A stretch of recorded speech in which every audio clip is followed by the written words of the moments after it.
The Toronto Blue Jays have signed international free agent Emmanuel Bonilla to a franchise record amount of money. They committed $4.1 million to the 16-year-old future star. That surpasses what the club paid for Vladimir Guerrero Jr. in international free agency just a couple of years ago. And lastly, the Jays were in on Xander Bogaerts this offseason, which adds to the Bo Bichette speculation. So we'll have that and much more in this episode of Jays Digest.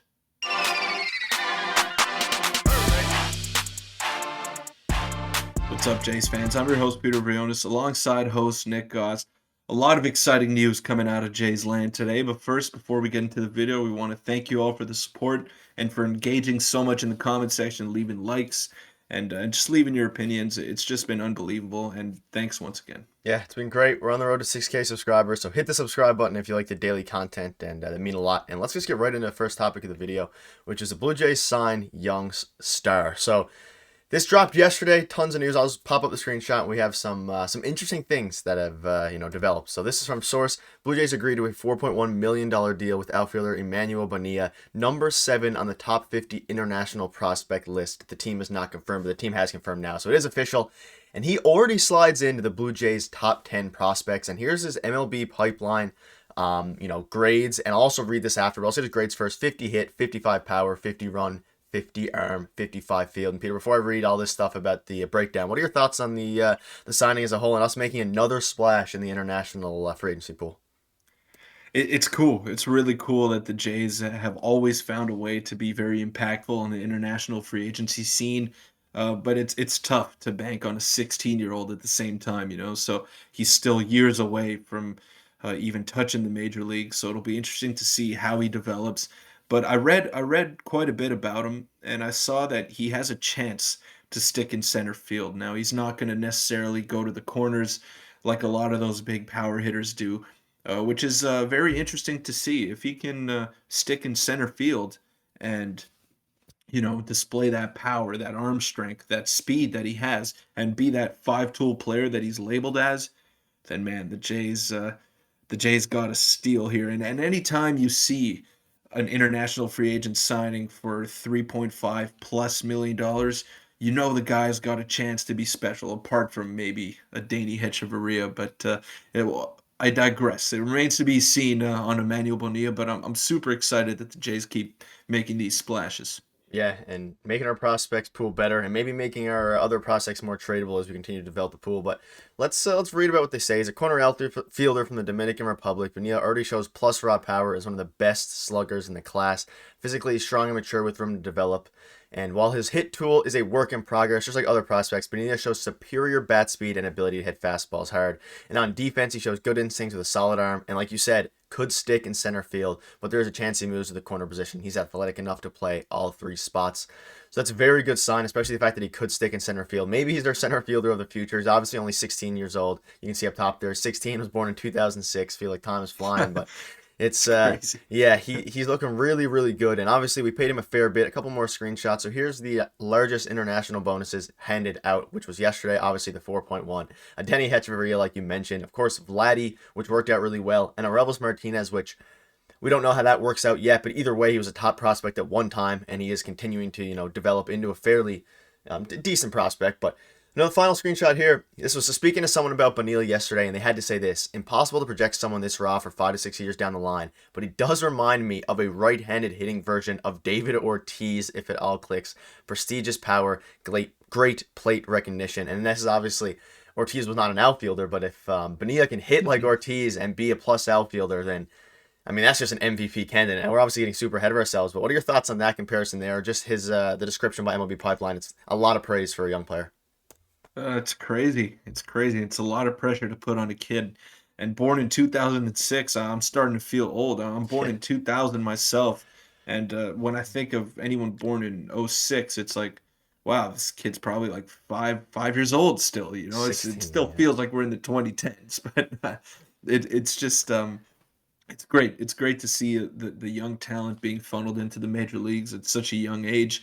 And there's no better place to develop than the minor leagues, against the best competition in the world.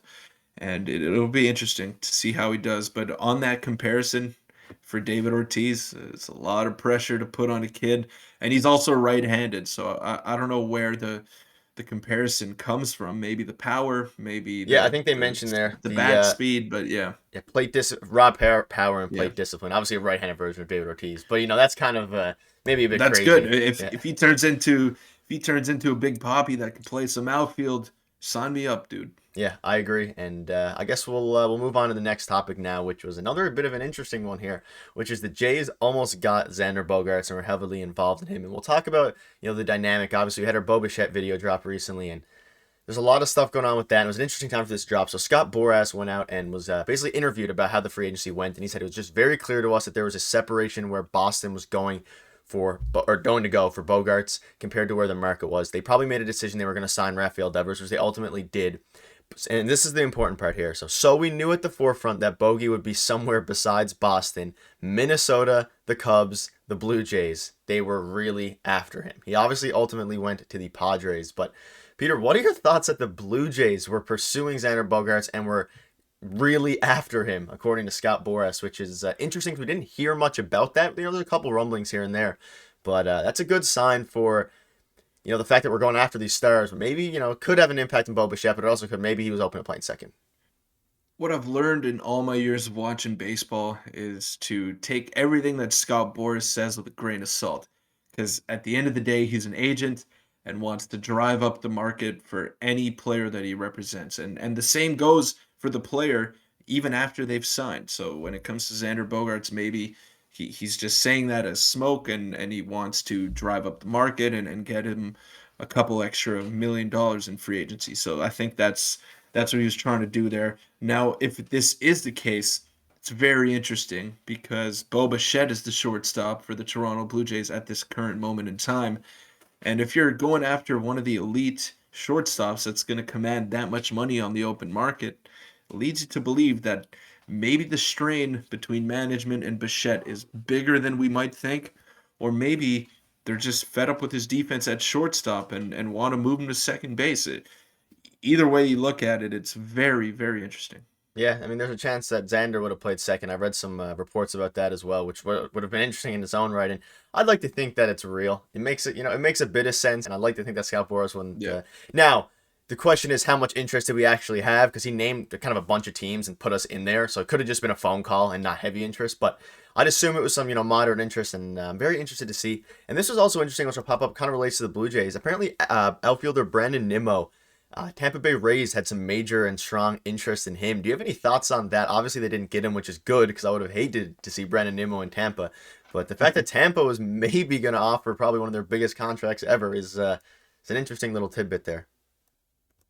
Yeah, 162 is a lot of money and a lot of years for Brandon Nimmo, who's entering his age 30 season, and there's no way that Tampa Bay was going to offer him anything close to that. Now, he'd be a great fit in Tampa, and he would make them a lot better than they are right now, but I don't think that's realistic for us to even believe. And for Bogarts, I mean, the Jays, maybe they might have been interested, but I don't think there was ever any possibility that they were giving him 10 plus years for what he was asking. Yeah, I maybe they were gonna. Who knows? Maybe probably not 10 years, but maybe they were going for some high AAV, something like that.